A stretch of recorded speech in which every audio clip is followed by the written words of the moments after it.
Hi అండి, నేను మీ కుమారినండి. ఈరోజైతే మన ఛానల్లో పచ్చిరొయ్యలు అలాగే కోడిగుడ్లు కూర ఎంత సింపుల్గా వండుకోవాలో మన వీడియోలో లాస్ట్ వరకు చూసేయండి. ఫస్ట్ అయితే మన వీడియోలోకి వెళ్ళిపోదాం. నేనైతే ఒక 4 కోడిగుడ్లు తీసుకున్నానండి. మనం పచ్చిరొయ్యలు అయితే క్లీన్ చేసుకుందాం.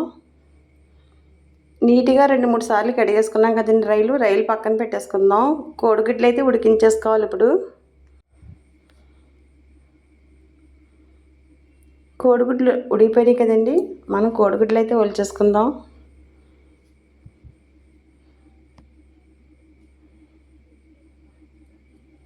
ఒలిచేసుకుని కోడిగుడ్లు గిన్నెలో పెట్టేసుకున్నాం కదండి. 2 ఉల్లిపాయలు తీసుకున్నానండి, పెద్ద ఉల్లిపాయలు, 3 టమాటాలు, పచ్చిమిర్చి అయితే ఎన్ని కావాలో అన్ని వేసుకోండి. చింతపండు కూడా సరిపడగా తీసుకున్నాను. ఉల్లిపాయలు అయితే పొడవుగా పులుసుకి ఇలా ముక్కలు కోసుకుంటే బాగుంటుందండి కూర.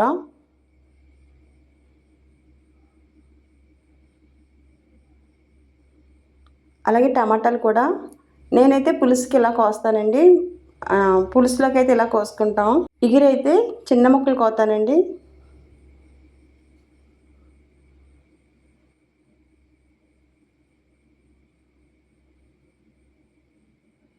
అలాగే పచ్చిమిర్చి కూడా మనం ఇప్పుడు కోసేసుకుందాం. ఇలాగ ఘాట్లు పెట్టుకుంటే పులుసుకి చాలా బాగుంటాయండి పచ్చిమిర్చి. నేనైతే పచ్చిమిర్చి ఎక్కువ వేస్తానండి. ఫస్ట్ నుంచి కూడా నాకు ఇష్టం అనమాట. ఎందుకంటే పచ్చగా బాగుంటాయండి. మన కూరలో ఎక్కువ వేసుకుంటే కారం తక్కువ వేసుకొని పచ్చిమిరపకాయలు ఎక్కువ వేస్తానండి నేను. మనం పచ్చిమిర్చి అలాగే ఉల్లిపాయలు టమాటాలు అయితే కోసుకున్నాం కదండి. కూరకి అయితే రెడీగా పెట్టేసుకుందాం.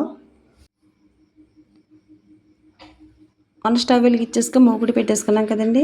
సరిపడగా ఆయిల్ అయితే వేసుకుందాం. ఇప్పుడు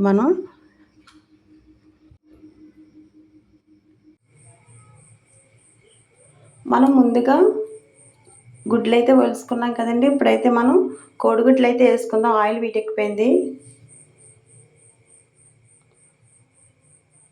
కోడిగుడ్లు అయితే ఫ్రై అయిపోయినాయి కదండి. ఇప్పుడైతే ప్లేట్లోకి తీసుకుందాం.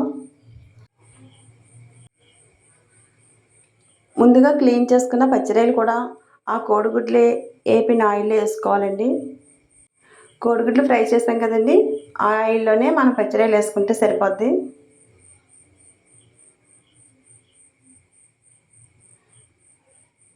మనం పచ్చిరొయ్యలు వాటర్ పోయే వరకు కూడా పచ్చిరొయ్యలు అయితే ఫ్రై చేసుకోవాలండి.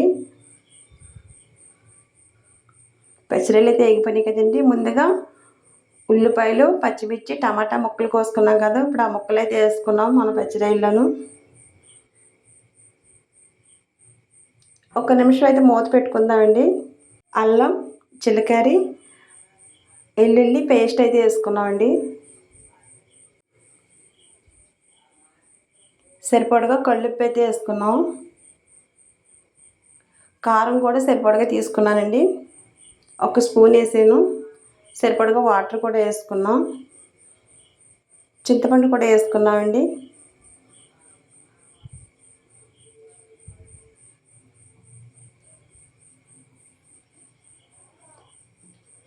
అర స్పూన్ పసుపు అయితే వేసుకున్నాం అండి. ఫస్ట్లో నేను పసుపు వేయలేదు, మర్చిపోయాను. గరం మసాలా అయితే ఒక అర స్పూన్ వేసుకున్నాం.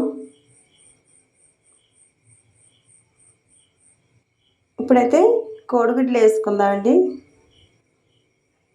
మూత పెట్టేసుకుందాం ఒక 2 నిమిషాలు. కరివేపాకు కూడా వేసుకుందాం.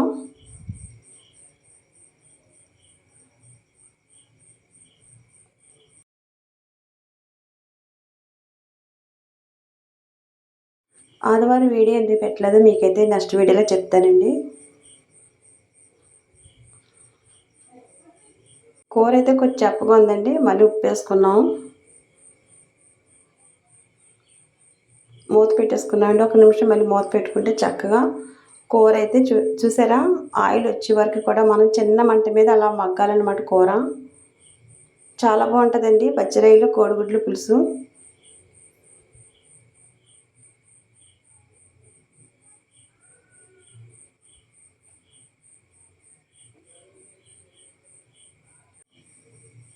కూర అయితే అయిపోయిందండి. స్టవ్ కట్టేసుకుందాం.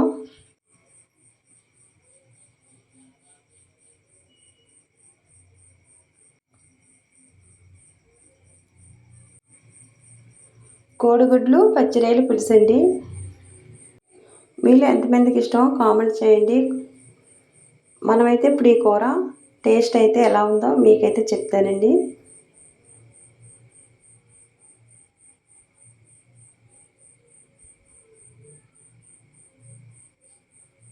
పచ్చిరొయ్యలు అయితే సముద్ర రొయ్యలండి, చాలా బాగుంటుంది పులుసుకి. నాకైతే చెరువు రొయ్యల కంటే సముద్ర రొయ్యలు అంటే చాలా ఇష్టం అండి. అందుకని చాలా పులుసు అంటే ఇంకా ఇష్టం నాకు. పులుసు పెట్టుకున్నాం అనమాట.